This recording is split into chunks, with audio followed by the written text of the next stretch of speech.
Good morning, everyone. This is Sandeep Kaur, your social science teacher. And as we all know that we are discussing our third chapter, that is constitutional design. And today our topic is making of Indian constitution. In our last three videos, we already discussed about the constitution of South Africa. And from this video, we are going to start of the making of our Indian constitution. Okay, and as you can see, there are some pictures and some details also about them. We will discuss them in our different video. Okay, because number of pictures are also available on the another pages. So we will discuss about all of these peoples in our in a different video, and in this video we are going to learn about the constitution, making of Indian constitution. Okay, so in the as we have seen the situations of the South Africa, and the same circumstances were available in the India also. Okay, so mainly same he difficulties ਸੀਗੀਆਂ, main ਸਰਕਮਸਟਾਂਸਿਸ ਸੀਗੇ. ਠੀਕ ਹੈ, India ਦੇ ਵਿੱਚ ਵੀ. ਹਾਂ, ਇੱਕ ਗੱਲ ਜ਼ਰੂਰ ਹੈ ਕਿ ਇੰਡੀਆ ਦੇ ਵਿੱਚ ਜਿਹੜਾ ਹੈ ਉਹ ਡਾਈਵਰਸ ਕੰਟਰੀ ਹੈ ਇੰਡੀਆ ਹੈ, ਕਿ ਇੱਥੇ ਕਈ ਤਰ੍ਹਾਂ ਦੇ ਕਲਚਰਸ ਨੇ, ਕਈ ਤਰ੍ਹਾਂ ਦੇ ਲੈਂਗੁਏਜਸ ਨੇ, ਡਿਫਰੈਂਟ ਰਿਲੀਜਨਸ ਨੇ, ਬਹੁਤ ਸਭ ਕੁਛ ਇੱਕ ਦੂਜੇ ਨਾਲ ਡਾਈਵਰਸ ਹੈ, ਡਿਫਰੈਂਟ ਹੈ. ਠੀਕ ਹੈ, ਸੋ ਇਵੇਂ ਦੀ ਇੱਕ ਕੰਟਰੀ ਦੇ ਲਈ ਜਿਹੜਾ ਸੀਗਾ ਉਹ ਕੰਸਟੀਟਿਊਸ਼ਨ ਬਣਾਉਣਾ ਵੀ ਕਾਫੀ ਡਿਫੀਕਲਟ ਸੀਗਾ. ਠੀਕ ਹੈ, ਲੇਕਿਨ ਜਦੋਂ ਇੰਡੀਆ ਵਿੱਚ ਕੰਸਟੀਟਿਊਸ਼ਨ ਬਣਦਾ ਦੈਨ ਜਿਹੜੇ ਇੰਡੀਅਨ ਪੀਪਲ ਸੀਗੇ, ਜਿਹੜੇ ਕਿ ਜਿਨ੍ਹਾਂ ਦਾ ਸਟੇਟਸ ਕੀ ਹੈ, ਸਬਜੈਕਟਸ ਦਾ ਸੀਗਾ, ਉਹ ਕੀ ਬਣ ਗਏ, ਸਿਟੀਜ਼ਨਸ ਬਣ ਗਏ. ਯਾਨੀ ਕਿ ਜਿਹੜੇ ਬ੍ਰਿਟਿਸ਼ ਗਵਰਨਮੈਂਟ ਸੀਗੀ ਉਹ ਆਪਾਂ ਨੂੰ ਕੀ ਸਮਝਦੀ ਸੀਗੀ, ਇੰਡੀਅਨ ਲੋਕਾਂ ਨੂੰ ਕੀ ਸਮਝਦੀ ਸੀਗੀ, ਆਪਣੇ ਸਬਜੈਕਟਸ. ਠੀਕ ਹੈ, ਉਹ ਆਪਾਂ ਨੂੰ ਆਪਣੇ ਸਿਟੀਜ਼ਨਸ ਨਹੀਂ ਸੀ ਕਹਿੰਦੇ, ਕੀ ਕਹਿੰਦੇ ਸੀਗੇ, ਸਬਜੈਕਟਸ ਕਹਿੰਦੇ ਸੀਗੇ. ਔਰ ਇੰਡੀਪੈਂਡੈਂਸ ਤੋਂ ਬਾਅਦ ਜਦੋਂ ਆਪਾਂ ਕੰਸਟੀਟਿਊਸ਼ਨ ਦੇ ਅੰਡਰ ਆਪਾਂ ਨੂੰ ਸਿਟੀਜ਼ਨਸ਼ਿਪ ਜਾਂ ਸਿਟੀਜ਼ਨਸ ਦਾ ਜਿਹੜਾ ਦਰਜਾ ਹੈ ਉਹ ਮਿਲਦਾ ਹੈ. ਠੀਕ ਹੈ, ਕਹਿੰਦੇ ਕਿ ਆਪਣੀ ਜਿਹੜੀ ਕੰਟਰੀ ਹੈ ਉਹ ਕਿਵੇਂ ਬਣੀ ਹੈ, ਜਦੋਂ ਰਿਲੀਜੀਅਸ ਬੇਸਿਸ ਦੇ ਉੱਪਰ, ਰਿਲੀਜੀਅਸ ਡਿਫਰੈਂਸਿਸ ਦੇ ਕਾਰਨ ਜਿਹੜਾ ਸੀਗਾ ਇੱਕ ਪਾਰਟੀਸ਼ਨ ਹੁੰਦਾ ਹੈ, ਦੇਸ਼ ਜਿਹੜਾ ਵੰਡਿਆ ਜਾਂਦਾ ਹੈ.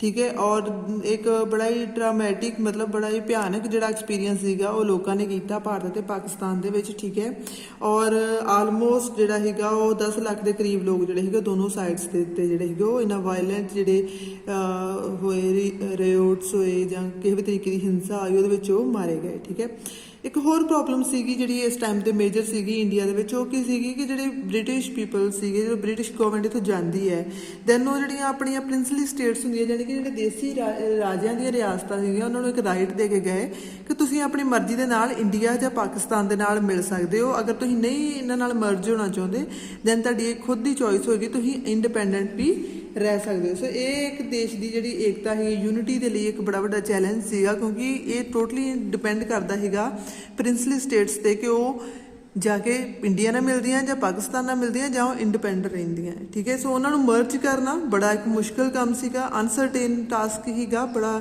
ਔਖਾ ਕੰਮ ਸੀਗਾ, ਕਿਉਂਕਿ ਉਹਨਾਂ ਦੀ ਚੋਇਸ ਤੇ ਡਿਪੈਂਡ ਕਰਦਾ ਸੀਗਾ. ਠੀਕ ਹੈ, ਨੈਕਸਟ ਕੀ ਹੈ ਬੇਟਾ ਕਿ ਉਸ ਟਾਈਮ ਤੇ ਇੰਡੀਆ ਦਾ ਜਿਹੜਾ ਫਿਊਚਰ, ਜਿੱਦਾਂ ਹੁਣ ਆਪਾਂ ਦੇਖਦੇ ਹਾਂ ਕਿ India is a nation, we have 28 states, 9 union territories. ਠੀਕ ਹੈ, ਬਟ ਉਸ ਟਾਈਮ ਤੇ ਇੰਨੀ ਸਰਟੇਨਟੀ ਨਹੀਂ ਸੀਗੀ. ਠੀਕ ਹੈ, ਉਹ ਤੇ ਇਸ ਟਾਈਮ ਤੇ ਇੰਨਾ ਨਹੀਂ ਪਤਾ ਕਿ ਕਿਹੜੀ ਸਟੇਟ ਨੇ ਕਿਹੜੇ ਵੱਲ ਸਾਈਡ ਚੱਲ ਜਾਣਾ ਹੈ, ਕਿਹੜੀ ਸਟੇਟ ਜਿਹੜੀ ਉਹ ਇੰਡੀਆ ਵਿੱਚ ਮਰਜ ਹੋਏਗੀ, ਕਿਹੜਾ ਏਰੀਆ ਨਹੀਂ ਹੋਏਗਾ, ਕਿਹੜਾ ਏਰੀਆ ਇੰਡੀਪੈਂਡੈਂਟ ਰਹੇਗਾ. ਸੋ ਬਿਲਕੁਲ ਅਨਸਰਟੇਨ ਕੰਡੀਸ਼ਨ ਸੀਗੀਆਂ ਜਦੋਂ ਆਪਣਾ ਕੰਸਟੀਟਿਊਸ਼ਨ ਜਿਹੜਾ ਸੀਗਾ ਉਹ ਲਿਖਿਆ ਜਾ ਰਿਹਾ ਸੀਗਾ. ਠੀਕ ਹੈ, ਔਰ ਪ੍ਰੈਜ਼ੈਂਟ ਟਾਈਮ ਦੇ ਲਈ ਜਾਂ ਫਿਊਚਰ ਦੇ ਕੰਟਰੀ ਦੇ ਫਿਊਚਰ ਦੇ ਲਈ ਜਿਹੜਾ ਬਹੁਤ ਸਾਰੇ ਕਈ ਤਰ੍ਹਾਂ ਦੀਆਂ ਨੈਕਸਟੀਜ਼, ਮਤਲਬ ਕਈ ਤਰ੍ਹਾਂ ਦੀ ਚਿੰਤਾਵਾਂ ਜਿਹੜੀਆਂ ਸੀਗੀਆਂ ਉਸ ਟਾਈਮ ਤੇ ਜਿਹੜੇ ਕੰਸਟੀਟਿਊਸ਼ਨ ਬਣਾਉਣ ਵਾਲੇ ਉਹਨਾਂ ਦੇ ਮਨ ਦੇ ਵਿੱਚ ਸੀਗੀਆਂ. ਠੀਕ ਹੈ, ਨੈਕਸਟ ਬੇਟਾ ਦਾ ਪਾਥ ਟੂ ਕੰਸਟੀਟਿਊਸ਼ਨ. ਕੰਸਟੀਟਿਊਸ਼ਨ ਜਦੋਂ ਬਣਾਉਣ ਲੱਗਦੇ ਇਹਨਾਂ ਸਾਰੀਆਂ ਡਿਫੀਕਲਟੀਜ਼ ਦੇ ਬਾਵਜੂਦ ਵੀ ਜਦੋਂ ਇੰਡੀਆ ਦਾ ਕੰਸਟੀਟਿਊਸ਼ਨ ਬਣਨ ਲੱਗਦਾ ਦੈਨ ਉਹਨਾਂ ਦੇ ਕੋਲ ਇੱਕ ਐਡਵਾਂਟੇਜ ਹੁੰਦਾ ਹੈ. ਕੀ ਐਡਵਾਂਟੇਜ ਹੁੰਦਾ ਹੈ ਕਿ ਸਾਊਥ ਅਫਰੀਕਾ ਦੀ ਤਰ੍ਹਾਂ ਇੱਥੇ ਕੋਈ ਵੀ ਐਵੇਂ ਦੀ ਕੋਈ ਐਟਮੋਸਫੇਅਰ ਨਹੀਂ ਹੁੰਦਾ ਕਿ ਜਿਹਦੇ ਵਿੱਚ ਇੱਕ ਦੂਜੇ ਦੇ ਉੱਤੇ ਕੋਈ ਯਕੀਨ ਨਾ ਕਰੇ. ਬਿਲਕੁਲ ਇੱਕ ਤਰ੍ਹਾਂ ਦੀ ਸਹਿਮਤੀ ਲੋਕਾਂ ਦੀ ਜਿਹੜੀ ਆ ਉਹ ਬਿਲਕੁਲ ਕੰਸਟੀਟਿਊਸ਼ਨ ਮੇਕਰਸ ਨੂੰ ਜਿਹੜੀ ਸੀਗੀ ਉਹ ਪਹਿਲਾਂ ਤੋਂ ਹੀ ਮਿਲੀ ਹੋਈ ਸੀ, ਜਿਹੜੀ ਕਿ ਫਰੀडम ਸਟਰਗਲ ਦੇ ਦੌਰਾਨ ਜਿਹੜੀ ਯੂਨਿਟੀ ਬਣੀ ਹੋਈ ਸੀ ਦੇਸ਼ ਦੇ ਵਿੱਚ ਉਹ ਅੱਜ ਉਸ ਟਾਈਮ ਤੱਕ ਵੀ ਪੋਸੀਬਲ ਹੈਗੀ ਸੀਗੀ.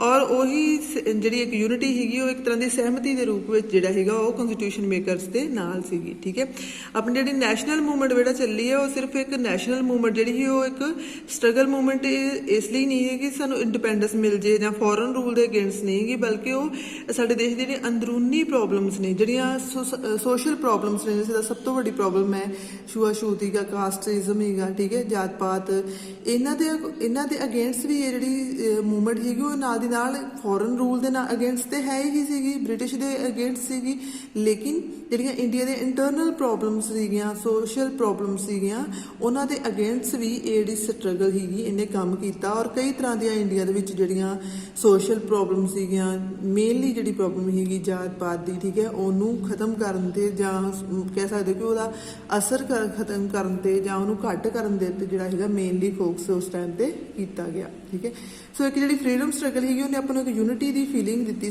ਸਾਰੇ ਲੋਕਾਂ ਨੂੰ ਕਿ ਜਾਤ ਪਾਤ ਨੂੰ ਛੱਡ ਕੇ ਸਾਰੇ ਲੋਕੀ ਨੇ ਇੱਕ ਹੀ ਨੇ। ਠੀਕ ਹੈ, ਔਰ ਸਾਰੇ ਦਾ ਸਾਰਾ ਇੰਡੀਆ ਵੀ ਕੀ ਹੈ, ਇੱਕ ਹੀ ਹੈ, ਔਰ ਇਸੇ ਰਸਤੇ ਦੇ ਉੱਤੇ ਇੰਡੀਆ ਜਿਹੜਾ ਉਹ ਇੰਡੀਪੈਂਡੈਂਸ ਤੋਂ ਬਾਅਦ ਵਿੱਚ ਚੱਲਦਾ ਹੈ। ਠੀਕ ਹੈ, ਔਰ ਅੱਜ ਤੱਕ ਇਸੇ ਰਸਤੇ ਤੇ ਹੀ ਚੱਲਦਾ ਆ ਰਿਹਾ ਹੈ। ਠੀਕ ਹੈ, ਔਰ ਜਿੰਨੇ ਵੀ ਇਹਦੇ ਵਿੱਚ ਆਈਡੀਆਜ਼ ਨੇ, ਬੇਸਿਕ ਆਈਡੀਆਜ਼ ਨੇ, ਉਹ ਸਾਰੇ ਲੋਕ ਜਿਹੜੇ ਨੇ ਉਹਨਾਂ ਨੂੰ ਅਸੈਪਟ ਕਰਦੇ ਆ, ਮੰਨਦੇ ਆ। ਠੀਕ ਹੈ, ਕਹਿੰਦੇ ਕਿ ਇਹਦੇ ਨਾਲ ਹੀ ਜਿਹੜਾ ਕਨਸਟੀਟਿਊਸ਼ਨ ਸੀਗਾ ਉਹਦੇ ਵਿੱਚ ਦੋ ਜਿਹੜੇ ਮੇਨ ਡਾਕੂਮੈਂਟ ਸੀਗੇ, ਜਿਹੜੇ ਇੰਡੀਅਨ ਡਾਕੂਮੈਂਟ ਸੀਗੇ ਦੋ, ਉਹ ਮੇਨਲੀ ਜਿਹੜੇ ਇੰਪੋਰਟੈਂਟ ਨੇ ਕਿਹੜੇ ਨੇ। 1928 ਦੇ ਵਿੱਚ ਜਿਹੜਾ ਹੈ ਉਹ ਬੈਕਗਰਾਊਂਡ ਕੀ ਆਪਾਂ ਇਹ ਦੇਖਣ ਲੱਗੇ ਬੈਕਗਰਾਊਂਡ ਕੀ ਹੈ ਆਪਣੀ ਕਨਸਟੀਟਿਊਸ਼ਨ ਦੀ। 1928 ਦੇ ਵਿੱਚ ਮੋਤੀ ਲਾਲ ਨਹਿਰੂ ਔਰ ਉਹਨਾਂ ਦੇ ਨਾਲ 8 ਮੈਂਬਰਸ ਦੀ ਇੱਕ ਕਮੇਟੀ ਬਣਾਈ ਜਾਂਦੀ ਹੈ ਕਾਂਗਰਸ ਵੱਲੋਂ, ਔਰ ਉਹ ਇੱਕ ਕਨਸਟੀਟਿਊਸ਼ਨ ਜਿਹੜਾ ਇੰਡੀਆ ਦੇ ਕਨਸਟੀਟਿਊਸ਼ਨ ਦਾ ਇੱਕ ਡਰਾਫਟ ਤਿਆਰ ਕਰਦੇ ਆ। ਠੀਕ ਹੈ, ਇਹਦੇ ਨਾਲ ਹੀ 1931 ਦੇ ਵਿੱਚ ਕਰਾਚੀ ਵਿੱਚ ਜਿਹੜਾ ਕਾਂਗਰਸ ਦਾ ਸੈਸ਼ਨ ਹੁੰਦਾ ਹੈ, ਕਰਾਚੀ ਵਿੱਚ ਕਾਂਗਰਸ ਜਿਹੜੀ ਹੈ ਉਹਦਾ ਇੱਕ ਜਿਹੜਾ ਸਮਾਗਮ ਜਿਹੜਾ ਐਨੂਅਲ ਜਿਹੜਾ ਉਹਨਾਂ ਦੀ ਕਾਨਫਰੰਸ ਸੀਗੀ ਉਹ ਕਰਾਚੀ ਵਿੱਚ ਹੋਈ 1931 ਦੇ ਵਿੱਚ, ਔਰ ਇਹਦੇ ਵਿੱਚ ਇਹ ਡਿਸਕਸ ਕੀਤਾ ਗਿਆ ਕਿ ਜਿਹੜਾ ਇੰਡੀਅਨ ਕਨਸਟੀਟਿਊਸ਼ਨ ਹੋਏਗਾ ਉਹ ਕਿਹੋ ਜਿਹਾ ਹੋਏਗਾ, ਉਹ ਡੈਮੋਕ੍ਰੈਟਿਕ ਹੋਏਗਾ। ਠੀਕ ਹੈ, ਉਹ ਯੂਨਿਟੀ ਬੇਸਡ ਹੋਏਗਾ, ਉਹ ਇਕੁਐਲਿਟੀ ਬੇਸਡ ਹੋਏਗਾ। ਠੀਕ ਹੈ, ਇਹਨਾਂ ਸਾਰੀਆਂ ਦੀਆਂ ਸਾਰੀਆਂ ਜਿਹੜੀਆਂ ਵੈਲਿਊਜ਼ ਸੀਗੀਆਂ ਇਹਨਾਂ ਨੂੰ ਡਿਸਕਸ ਕੀਤਾ ਗਿਆ ਕਿ ਇੰਡੀਅਨ ਕਨਸਟੀਟਿਊਸ਼ਨ ਜਦੋਂ ਬਣੇਗਾ ਤਾਂ ਉਹ ਕਿਵੇਂ ਦਾ ਲੱਗੇਗਾ, ਕਿਹੜੀਆਂ ਫੀਚਰਸ ਉਹਦੇ ਵਿੱਚ ਜਿਹੜੀਆਂ ਉਹ ਹੋਣੀਆਂ ਚਾਹੀਦੀਆਂ। ਠੀਕ ਹੈ, ਸੋ ਇਹਨਾਂ ਦੇ ਬੇਸਿਸ ਦੇ ਉੱਤੇ, ਇਹਨਾਂ ਡਿਸਕਸ਼ਨਸ ਦੇ ਬੇਸਿਸ ਦੇ ਉੱਤੇ, ਇਹਨਾਂ ਡਾਕੂਮੈਂਟਸ ਦੇ ਬੇਸਿਸ ਦੇ ਉੱਤੇ ਜਿਹੜਾ ਕਨਸਟੀਟਿਊਸ਼ਨ ਸੀਗਾ ਉਹਦੇ ਵਿੱਚ ਯੂਨੀਵਰਸਲ ਅਡਲਟ ਫਰੈਂਚਾਈਜ਼ ਯਾਨੀ ਕਿ right to vote for everyone ਇਹਨੂੰ ਇਨਕਲੂਡ ਕੀਤਾ ਗਿਆ, right to freedom, right to equality ਸਭ ਨੂੰ ਦਿੱਤਾ ਗਿਆ, ਔਰ ਇਹਦੇ ਨਾਲ ਹੀ ਮਾਈਨੋਰਟੀਜ਼ ਦੇ ਜਿਹੜੇ ਰਾਈਟ ਸੀਗੇ, ਜਿਹੜੇ ਘੱਟ ਗਿਣਤੀਆਂ ਸੀਗੀਆਂ ਉਹਨਾਂ ਦੇ ਜਿਹੜੇ ਰਾਈਟ ਸੀਗੇ ਉਹਨਾਂ ਨੂੰ ਪ੍ਰੋਟੈਕਟ ਕਰਨ ਦੇ ਲਈ, ਉਹਨਾਂ ਨੂੰ ਸੁਰੱਖਿਅਤ ਕਰਨ ਦੇ ਲਈ ਵੀ ਜਿਹੜੀਆਂ ਨੋਰਮ ਸੀਗੇ, ਜਿਹੜੇ ਰੂਲ ਸੀਗੇ ਉਹ ਆਪਣੇ ਕਨਸਟੀਟਿਊਸ਼ਨ ਦੇ ਵਿੱਚ ਪ੍ਰੋਵੀਜ਼ਨਸ ਜਿਹੜੀਆਂ ਉਹਨਾਂ ਦੇ ਲਈ ਬਣਾਈਆਂ ਗਈਆਂ। ਠੀਕ ਹੈ, ਔਰ ਇਹਦੇ ਬੇਸਿਕ ਵੈਲਿਊਜ਼ ਕਹਿੰਦੇ ਕਿ ਸਾਰੇ ਜਿਹੜੇ ਲੀਡਰ ਸੀਗੇ ਕਨਸਟੀਟਿਊਂਟ ਅਸੈਂਬਲੀ ਦੇ ਵਿੱਚ, ਜਿਹੜੇ ਸੰਵਿਧਾਨਕ ਸਭਾ ਦੇ ਵਿੱਚ ਜਿਹੜੇ ਸਾਰੇ ਮੈਂਬਰ ਸੀਗੇ, ਉਹਨਾਂ ਸਾਰਿਆਂ ਦੇ ਨੂੰ ਹੀ ਇਹ ਜਿਹੜੀਆਂ ਵੈਲਿਊਜ਼ ਸੀਗੀਆਂ ਜਾਂ ਬੇਸਿਕ ਜਿਹੜੇ ਨੋਰਮ ਸੀਗੇ ਕਨਸਟੀਟਿਊਸ਼ਨ ਦੇ ਉਹ ਸਾਰਿਆਂ ਨੂੰ ਮਨਜ਼ੂਰ ਸੀਗੇ, ਸਭ ਨੇ ਉਹਨਾਂ ਨੂੰ ਅਸੈਪਟ ਕੀਤਾ ਸੀਗਾ। ਠੀਕ ਹੈ, ਨੈਕਸਟ ਹੈ ਬੇਟਾ ਕਿ ਕਹਿੰਦੇ ਜਿਹੜਾ ਇੰਡੀਆ ਦਾ ਜਿਹੜੀ ਫੈਮਿਲੈਰਿਟੀ ਸੀਗੀ, ਮਤਲਬ ਜਿਹੜੇ ਇੰਡੀਅਨ ਲੋਕ ਸੀਗੇ ਉਸ ਟਾਈਮ ਤੇ ਉਹ ਜਿਹੜੇ ਪੋਲੀਟੀਕਲ ਇੰਸਟੀਟਿਊਸ਼ਨਸ ਤੋਂ ਜਾਣੂ ਹੋਣਗੇ, ਕਾਹਦੇ ਤੇ ਕਰਕੇ ਜਾਣੂ ਹੋਣਗੇ, ਕਿਉਂਕਿ ਜਿਹੜਾ ਰੂਲ ਜਿਹੜੀ ਟਾਈਪ ਦਾ ਰੂਲ ਜਿਹੜਾ ਸੀਗਾ ਉਹ ਇੱਥੇ ਲਾਗੂ ਕੀਤਾ ਹੋਇਆ ਸੀਗਾ ਬ੍ਰਿਟਿਸ਼ ਗਵਰਨਮੈਂਟ ਨੇ, ਉਹ ਉਸੇ ਤੋਂ ਹੀ ਜਾਣੂ ਹੋਣਗੇ, ਉਹਨਾਂ ਨੂੰ ਉਹਦੇ ਬਾਰੇ ਹੀ ਪਤਾ ਸੀਗਾ। ਠੀਕ ਹੈ, ਜਿਵੇਂ ਇੱਕ ਪਾਰਲੀਮੈਂਟ ਬਣਾ ਲਓ ਜਾਂ ਇਲੈਕਟਡ ਗਵਰਨਮੈਂਟ ਹੋਏ, ਇੱਕ ਪ੍ਰੈਜ਼ੀਡੈਂਟ ਹੋਏਗਾ, ਠੀਕ ਹੈ, ਹੈਡ ਆਫ ਨੇਸ਼ਨ ਜਿਹਨੂੰ ਉਸ ਟਾਈਮ ਤੇ ਵਾਇਸਰਾਏ ਕਿਹਾ ਜਾਂਦਾ ਸੀਗਾ ਅੰਗਰੇਜ਼ਾਂ ਦੇ ਟਾਈਮ ਤੇ। ਠੀਕ ਹੈ, ਸੋ ਇੱਕ ਜਿਹੜਾ ਸੈਟਅਪ, ਜਿਹੜਾ ਪੋਲੀਟੀਕਲ ਸੈਟਅਪ ਆਪਾਂ ਨੂੰ ਬ੍ਰਿਟੇਨ ਵਾਲੇ ਲੋਕ ਦੇ ਕੇ ਗਏ, ਅੰਗਰੇਜ਼ ਲੋਕ ਦੇ ਕੇ ਗਏ, ਆਪਾਂ ਆਲਮੋਸਟ ਉਹਨੂੰ ਹੀ ਅਡੋਪਟ ਕੀਤਾ ਹੈ ਔਰ ਉਹਨੂੰ ਹੀ ਆਪਣੇ ਕਨਸਟੀਟਿਊਸ਼ਨ ਨੂੰ ਬਣਾਉਣ ਦੇ ਲਈ ਬੇਸਿਸ ਬਣਾਇਆ ਹੈ, ਔਰ ਉਹਦੇ ਅਕੋਰਡਿੰਗ ਹੀ ਆਪਣਾ ਜਿਹੜਾ ਅੱਜ ਵੀ ਪੋਲੀਟੀਕਲ ਸੈਟਅਪ ਆਪਣਾ ਚੱਲ ਰਿਹਾ ਹੈ ਉਹ ਬਿਲਕੁਲ ਉਸੇ ਦੇ ਅਕੋਰਡਿੰਗ ਚੱਲ ਰਿਹਾ ਹੈ ਜਿਵੇਂ ਕਿ ਕਲੋਨੀਅਲ ਟਾਈਮ ਵਿੱਚ ਚੱਲਦਾ ਸੀਗਾ, ਜਿਹੜਾ ਕਿ ਆਪਾਂ ਨੂੰ ਬ੍ਰਿਟਿਸ਼ ਲੋਕ ਦੇ ਕੇ ਗਏ ਨੇ। ਠੀਕ ਹੈ, ਬ੍ਰਿਟਿਸ਼ ਲੋਕ ਓਬਵੀਅਸ ਸੀਗਾ ਕਿ ਜਿਹੜਾ ਬ੍ਰਿਟੇਨ ਵਾਲੇ ਲੋਕਾਂ ਦਾ ਰਾਜ ਸੀਗਾ, ਅੰਗਰੇਜ਼ਾਂ ਦਾ ਰਾਜ ਸੀਗਾ, ਇੰਗਲੈਂਡ ਦੇ ਲੋਕਾਂ ਦਾ ਰਾਜ ਸੀਗਾ ਆਪਣੇ ਤੇ। ਦੈਨ ਉਸ ਟਾਈਮ ਤੇ ਜਿਹੜਾ ਰਾਈਟ ਟੂ ਵੋਟ ਸੀਗਾ ਬੜੇ ਥੋੜੇ ਜਿਹੇ ਲੋਕਾਂ ਕੋਲ ਸੀਗਾ, ਜਿਹਨਾਂ ਕੋਲ ਪ੍ਰੋਪਰਟੀ ਸੀਗੀ ਜਾਂ ਜਿਹੜੇ ਇੰਗਲਿਸ਼ ਗਵਰਨਮੈਂਟ ਦਾ ਫੇਵਰ ਕਰਦੇ ਸੀਗੇ ਜਾਂ ਜਿਹੜੇ ਟੈਕਸ ਪੇ ਕਰ ਸਕਦੇ ਸੀਗੇ। ਠੀਕ ਹੈ, ਸੋ ਉਸ ਟਾਈਮ ਤੇ ਜਦੋਂ 1935 ਵਿੱਚ ਜਿਹੜਾ government of India act pass ਹੁੰਦਾ ਹੈ ਉਹਦੇ ਅਕੋਰਡਿੰਗ ਜਿਹੜਾ 1937 ਦੇ ਵਿੱਚ ਜਿਹੜਾ ਇਲੈਕਸ਼ਨਸ ਕਰਵਾਏ ਜਾਂਦੇ ਆ। ਠੀਕ ਹੈ, ਔਰ ਪ੍ਰੋਵਿੰਸ਼ੀਅਲ ਲੈਜਿਸਲੇਚਰਸ ਯਾਨੀ ਕਿ ਜਿਹੜੀਆਂ ਪ੍ਰਾਂਤਿਕ ਸਰਕਾਰਾਂ ਨੇ, ਪ੍ਰਾਂਤਿਕ ਅਸੈਂਬਲੀਆਂ ਨੇ ਉਹ ਬਣਾਈਆਂ ਜਾਂਦੀਆਂ ਹੈ, ਠੀਕ ਹੈ। ਔਰ ਮਿਨਿਸਟਰੀਜ਼ ਬਣਾਈਆਂ ਜਾਂਦੀਆਂ, ਜਾਣੀ ਕਿ ਮੰਤਰੀ ਮੰਡਲ ਜਿਹੜੇ ਆ ਉਹ ਰਾਜਾਂ ਵਿੱਚ ਬਣਾਏ ਜਾਂਦੇ ਆ, ਜਿੱਥੇ ਜਿੱਥੇ ਵੀ ਜਿੰਨਾ ਵੀ ਏਰੀਆ ਉਸ ਟਾਈਮ ਤੇ ਬ੍ਰਿਟਿਸ਼ ਗਵਰਨਮੈਂਟ ਦੇ ਅੰਡਰ ਸੀਗਾ ਉਹਦੇ ਵਿੱਚ, ਠੀਕ ਹੈ। ਬਟ ਇਹ ਪੂਰੀ ਤਰ੍ਹਾਂ ਡੈਮੋਕ੍ਰੈਟਿਕ ਨਹੀਂ ਸੀਗਾ, ਕਿਉਂਕਿ ਇਹਦੇ ਵਿੱਚ ਜਿਹੜੀ ਜ਼ਿਆਦਾ ਪਾਵਰ ਸੀਗੀ ਉਹ ਕਿਹਦੇ ਹੱਥ ਵਿੱਚ ਸੀਗੀ? ਖੁਦ ਬ੍ਰਿਟਿਸ਼ ਦੇ ਹੱਥ ਵਿੱਚ ਸੀਗੀ। ਲੇਕਿਨ ਇਹਦੇ ਤੋਂ ਆਪਾਂ ਨੂੰ ਇੱਕ ਆਈਡੀਆ ਮਿਲਿਆ, ਇੱਕ ਐਕਸਪੀਰੀਅੰਸ ਮਿਲਿਆ ਕਿ ਆਪਾਂ ਗਵਰਨਮੈਂਟ ਕਿਵੇਂ ਚਲਾ ਸਕਦੇ ਹਾਂ, ਆਪਾਂ ਕਿਵੇਂ ਇੰਸਟੀਟਿਊਸ਼ਨਸ ਨੂੰ ਇਸਟੈਬਲਿਸ਼ ਕਰ ਸਕਦੇ ਹਾਂ। ਅਗਰ ਆਪਾਂ ਨੂੰ ਇੰਡੀਪੈਂਡੈਂਸ ਮਿਲਦੀ ਹੈ ਦੈਨ ਆਪਾਂ ਕਿਵੇਂ ਇਹਨਾਂ ਇੰਸਟੀਟਿਊਸ਼ਨਸ ਦੇ ਥਰੂ ਆਪਣੀ ਗਵਰਨਮੈਂਟ ਨੂੰ ਚਲਾ ਸਕਦੇ ਹਾਂ, ਆਪਣੇ ਨੇਸ਼ਨ ਨੂੰ ਅੱਗੇ ਲੈ ਕੇ ਜਾ ਸਕਦੇ ਹਾਂ, ਠੀਕ ਹੈ। ਸੋ ਇੱਕ ਤਰੀਕੇ ਦਾ ਇਹ ਬੜਾ ਅੱਛਾ ਐਕਸਪੀਰੀਅੰਸ ਸੀਗਾ ਜਿਹੜਾ ਇੰਡੀਅਨ ਲੋਕਾਂ ਨੇ ਜਿਹੜਾ ਹੈਗਾ ਇਹਨਾਂ ਲੈਜਿਸਲੇਟਿਵ ਇੰਸਟੀਟਿਊਸ਼ਨਸ ਦੇ ਵਿੱਚ ਕੰਮ ਕਰਨ ਤੋਂ ਬਾਅਦ ਹਾਸਲ ਕੀਤਾ। ਔਰ ਜਦੋਂ ਆਪਾਂ ਨੂੰ ਆਜ਼ਾਦੀ ਮਿਲਦੀ ਹੈ ਬੇਟਾ, ਬਿਲਕੁਲ ਇਹੀ ਜਿਹੜਾ ਐਕਸਪੀਰੀਅੰਸ ਹੈ ਉਹ ਕੰਮ ਆਉਂਦਾ ਹੈ। ਔਰ ਲੋਕ ਜਿਹੜੇ ਇੰਡੀਅਨ ਪੋਲੀਟੀਸ਼ੀਅਨ ਸੀਗੇ ਉਹਨਾਂ ਨੇ ਸੇਮ ਜਿਹੜਾ ਪੋਲੀਟੀਕਲ ਇੰਸਟੀਟਿਊਸ਼ਨ ਸੀਗੇ ਉਹਨਾਂ ਨੂੰ ਅਪਣਾਇਆ, ਠੀਕ ਹੈ। ਔਰ ਨੈਕਸਟ ਹੈ ਬੇਟਾ ਕਿ ਇਹ ਸਾਰਾ ਜਿਹੜਾ ਪੋਲੀਟੀਕਲ ਸੈਟਅਪ ਹੈ ਜਾਂ ਇੰਸਟੀਟਿਊਸ਼ਨਲ ਸੈਟਅਪ ਹੈ ਇੰਡੀਆ ਦਾ, ਇਹ ਕਿੱਥੋਂ ਆਪਾਂ ਅਡੋਪਟ ਕੀਤਾ? 1935 ਦਾ ਜਿਹੜਾ ਗਵਰਨਮੈਂਟ ਆਫ ਇੰਡੀਆ ਐਕਟ ਸੀਗਾ। ਅਗਰ ਬੇਟਾ ਆਪਾਂ ਗੱਲ ਕਰੀਏ ਇੰਡੀਅਨ ਕਨਸਟੀਟਿਊਸ਼ਨ ਦੀ, ਆਲਮੋਸਟ 250 ਜਿਹੜੇ ਆਰਟੀਕਲਸ ਨੇ ਇੰਡੀਅਨ ਕਨਸਟੀਟਿਊਸ਼ਨ ਦੇ। ਇੰਡੀਅਨ ਕਨਸਟੀਟਿਊਸ਼ਨ ਟੋਟਲ ਕਿੰਨੇ ਆਰਟੀਕਲਸ ਨੇ? 395, ਠੀਕ ਹੈ। ਔਰ ਇਹਨਾਂ 395 ਵਿੱਚੋਂ 250 ਦੇ ਨੀਅਰ ਅਬਾਊਟ ਜਿਹੜੇ ਇੰਡੀਅਨ ਕਨਸਟੀਟਿਊਸ਼ਨ ਵਿੱਚ ਆਰਟੀਕਲਸ ਨੇ ਉਹ ਕਿੱਥੋਂ ਲਏ ਗਏ ਨੇ? ਗਵਰਨਮੈਂਟ ਆਫ ਇੰਡੀਆ ਐਕਟ ਜਿਹੜਾ ਕਿ 1935 'ਚ ਪਾਸ ਹੋਇਆ ਹੈਗਾ ਉੱਥੋਂ ਲੈ ਗਏ ਨੇ, ਠੀਕ ਹੈ। ਸੋ ਆਲਮੋਸਟ ਆਪਣਾ ਜਿਹੜਾ ਕਨਸਟੀਟਿਊਸ਼ਨ ਹੈ ਉਹ 60 to 70% ਜਿਹੜਾ ਕਨਸਟੀਟਿਊਸ਼ਨ ਹੈ ਉਹ ਸੇਮ ਹੈ ਉਸ ਐਕਟ ਦੇ ਨਾਲ ਜਿਹੜਾ ਕਿ ਗਵਰਨਮੈਂਟ ਆਫ ਇੰਡੀਆ ਐਕਟ 1935 'ਚ ਅੰਗਰੇਜ਼ਾਂ ਨੇ ਪਾਸ ਕੀਤਾ ਸੀਗਾ, ਠੀਕ ਹੈ। ਕਹਿੰਦੇ ਕਿ ਇਹ ਸਾਰੇ ਸਾਲ ਜਦੋਂ 1928 ਦੇ ਵਿੱਚ ਮੋਤੀ ਲਾਲ ਨਹਿਰੂ ਇੱਕ ਕਨਸਟੀਟਿਊਸ਼ਨ ਦਾ ਡਰਾਫਟ ਬਣਾਉਂਦੇ ਆ ਆਪਣੀ ਟੀਮ ਦੇ ਨਾਲ, ਜਾਂ 1931 ਦੇ ਵਿੱਚ ਜਿਹੜਾ ਕਰਾਚੀ ਕਨਵੈਨਸ਼ਨ ਹੁੰਦਾ ਹੈ, ਇਹ ਤੋਂ ਬਾਅਦ ਜਿੰਨੇ ਵੀ ਟਾਈਮ ਨਿਕਲਦਾ ਜਾਂਦਾ ਇਹਨਾਂ ਸਾਰੇ ਸਾਲਾਂ ਦੇ ਵਿੱਚ ਇਹ ਜਿਹੜੇ ਇੰਡੀਅਨ ਲੋਕ ਸੀਗੇ ਉਹਨਾਂ ਨੇ ਇੱਕ ਮਤਲਬ ਉਹਨਾਂ ਨੂੰ ਇੱਕ ਸੋਚਣ ਦਾ ਟਾਈਮ ਮਿਲਿਆ ਹੋਇਆ ਹੈਗਾ ਕਿ ਜਿਹੜਾ ਕਨਸਟੀਟਿਊਸ਼ਨ ਹੈ ਉਹ ਕਿਵੇਂ ਬਣਨਾ ਚਾਹੀਦਾ, ਕਿਵੇਂ ਦਾ ਹੋਣਾ ਚਾਹੀਦਾ ਔਰ ਉਹਦੇ ਕੀ ਕੀ ਬੈਨੀਫਿਟਸ ਹੋਣਗੇ, ਠੀਕ ਹੈ।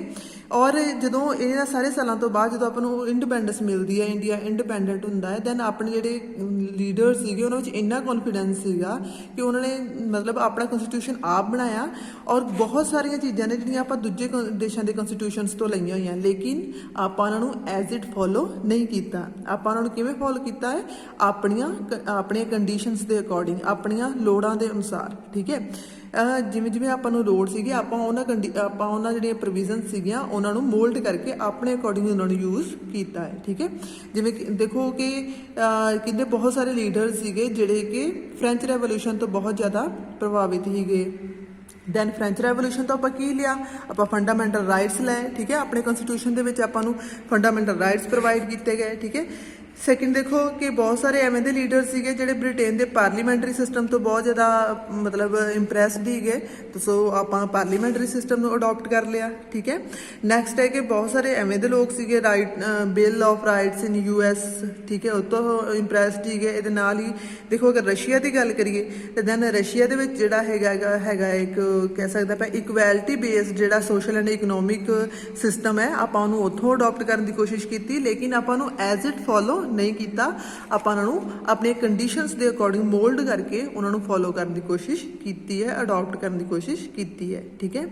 ਔਰ ਇਹੀ ਜਿਹੜੀ ਮੇਨ ਫੀਚਰ ਹੈ ਆਪਣੇ ਇੰਡੀਅਨ ਕਨਸਟੀਟਿਊਸ਼ਨ ਦੀ ਕਿ ਆਪਾਂ ਬਹੁਤ ਸਾਰੀਆਂ ਪ੍ਰੋਵੀਜ਼ਨਸ ਜਿਹੜੀਆਂ ਨੇ ਉਹ ਦੂਜੇ ਨੇਸ਼ਨਸ ਦੇ ਜਿਹੜੇ ਕਨਸਟੀਟਿਊਸ਼ਨਸ ਨੇ ਉਹਨਾਂ ਤੋਂ ਲਈਆਂ ਨੇ, ਠੀਕ ਹੈ, ਲੇਕਿਨ ਆਪਾਂ ਉਹਨਾਂ ਨੂੰ ਫੋਲੋ ਐਜ਼ ਇਟ ਨਹੀਂ ਕਰਦੇ, ਆਪਾਂ ਉਹਨਾਂ ਨੂੰ ਆਪਣੀ ਜ਼ਰੂਰਤ ਦੇ ਅਕੋਰਡਿੰਗ ਜਿਹੜਾ ਇਹਨਾਂ ਨੂੰ ਫੋਲੋ ਕੀਤਾ ਹੈ, ਠੀਕ ਹੈ।